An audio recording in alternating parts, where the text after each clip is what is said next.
مختار کی فضیلت میں 150 حدیثیں، مذمت میں صرف 2، جن میں سے ایک کی تو یہ حالت کہ جو مذمت میں لگ رہی تھی وہ بھی آگے چل کے فضیلت میں تبدیل ہو گئی۔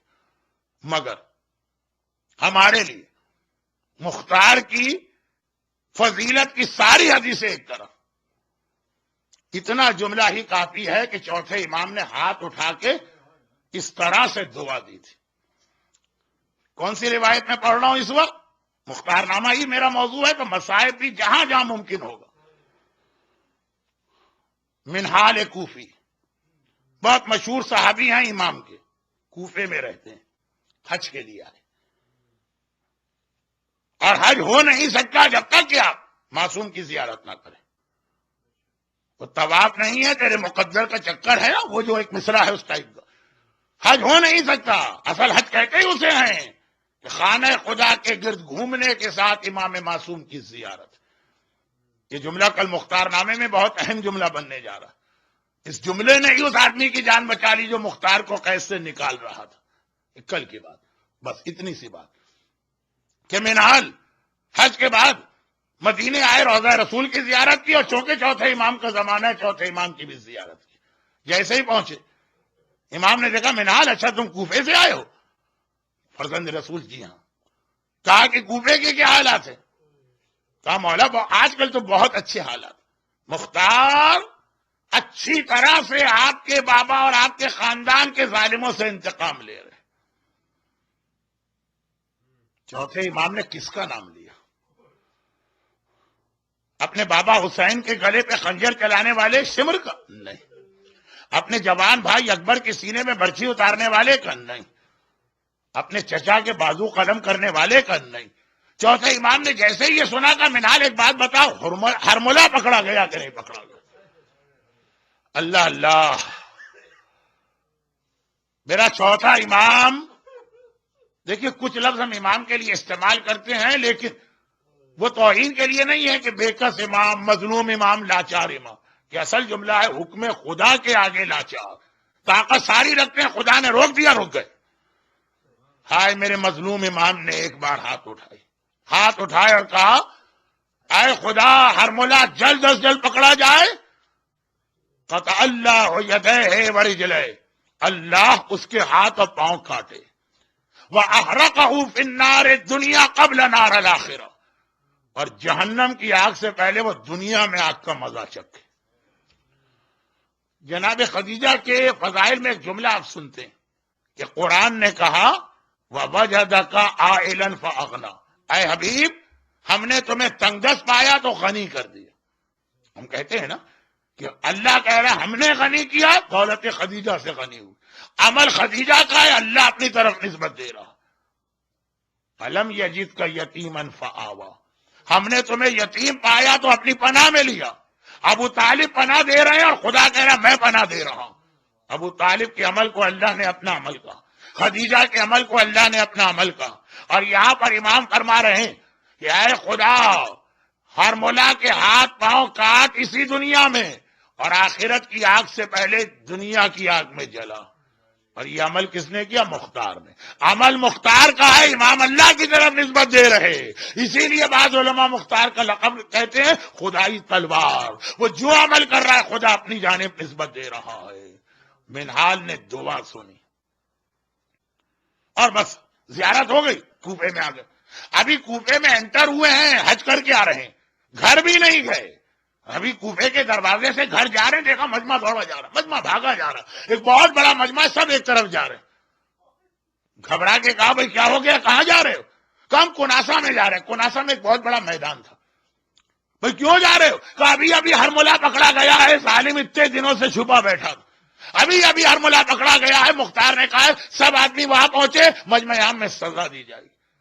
بس ایک بار منہال نے اپنی سواری کا رخ پھیر لیا۔ حج سے آدمی کتنا تھکا ہوا تھا، نہیں جانا گھر، جا کے اس ہرملا کے انجام کو دیکھنا ہے۔ وہاں پہنچے، مختار بھی آیا آخر میں، منہال کو دیکھا، پہچانتے ہیں کہ امام کے صحابی، کہا منہال ابھی تم سے بات کرتا ہوں، پہلے تمہیں ہرملا کو سزا دو۔ اور ایک بار ہرملا کے ہاتھ کٹوائے، پاؤں کٹوایا، آگ میں ڈال کے زندہ جلایا۔ منہال نے کہا سبحان اللہ، اللہ اکبر، مختار نے کہا کہ ٹھیک ہے، اللہ کی تسبیح اور تکبیر ہر وقت کی جا سکتی ہے، اس وقت کیوں کی؟ کہا اس لیے کہ میں نے مدینے سے رخصتی ہوا، اپنے چوتھے امام کا جملہ سنا تھا کہ اللہ اس کے ہاتھ پاؤں کٹوائے، جو امام کہہ رہے اسی طرح سے ہرمولا کا انجام میں نے دیکھا، وہی ترتیب کے ساتھ پہلے ہاتھ کٹا، پھر پیر کٹے، پھر آگ میں جلایا گیا۔ ابھی میرے آقا مولا نے یہ جملہ کہا ہے۔ مختار نے گھبرا کے کہا واقعا ایسا ہی ہوا ہے؟ منہال کہتے میں گواہ ہوں۔ مختار گھوڑے سے اترے، زمین کناسا پہ سجدہ کیا، خدا بندے تیرا شکر ہے میں دعائے امام سجاد پورا کرنے والا بنا، میں تمنا امام سجاد بنا۔ تو 156 روایتیں فضیلت کی ایک طرف، یہی کتنی بڑی سعادت ہے کہ مختار دعائے سجاد کی تعبیر بن کے آ رہے، تمنا سجاد، مراد سجاد ہمارے سامنے پوری ہو رہی۔ مگر اس سے کچھ پہلے، ہرملا کا ہاتھ اور پاؤں کٹنے سے کچھ پہلے ایک ایسا ماحول کناسا میں بن گیا کہ کیا کسی مجلس میں وہ گریا ہوا ہوگا جو کوفے کے اس میدان میں ہو رہا ہے، کیونکہ مختار نے کہا تھا ہرملا اتنا بتا دو کہ تو نے میدان کربلا میں کیا کیا تھا۔ کہا کہ اے مختار اتنا سن لے، میں تیر اندازوں کا سردار بھی تھا اور عرب کا سب سے بڑا تیر انداز۔ جنگ شروع ہوتے ہی ہمارے ساتھ میرے پاس آیا، کہا ہرملا میں تمہیں چھوٹے موٹے کاموں کے لیے زحمت نہیں دوں گا، تم ایک کونے میں بیٹھ کے آرام کرو، تمہاری جو فوج ہے، تمہارے جو شاگرد ہیں، تمہارے جو نیچے والے، ان کو لے کے جاتا ہوں۔ جب کبھی معاملہ اتنا خطرناک ہوگا کہ جنگ میرے کنٹرول سے باہر ہوگی، صرف اس وقت تمہیں بلاؤں گا۔ مختار نے کہا تو پھر بلائے گا؟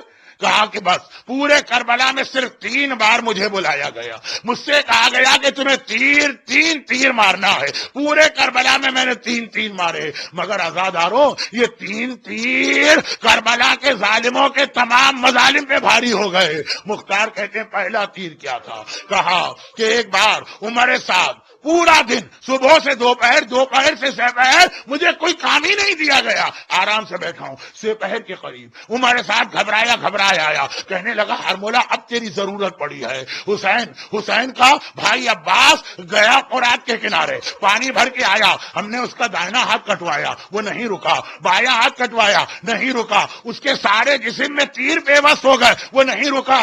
اے ہرمولا کیا تم سوچ سکتے ہو دونوں ہاتھ کٹنے کے بعد بھی کٹے ہوئے ہاتھوں سے عباس ایسا جہاد کر رہا کہ میری 30,000 کی فوج عباس کو نہیں روک پا رہی ہے۔ یہ پانی اگر خیمے میں پہنچ گیا غضب ہو جائے گا، عباس کو روکنا ہے، عباس کو روکنا ہے۔ ذرا سنیے، ذرا سوچیے وہ شیر جری کس طرح آگے بڑھا ہوگا کہ 30,000 کا لشکر ہاتھ کٹے ہوئے عباس کو نہ روک پایا۔ ہرملا کہتا ہے کہ جب میں نے یہ سنا، بسر سعد نے مجھے بلایا، ایک مرتبہ میں چلا، میں نے دیکھا واقعاً عباس کے بدن پہ کوئی جگہ بھی بغیر تیروں کے نہیں ہے، تبھی تو وہ معمار۔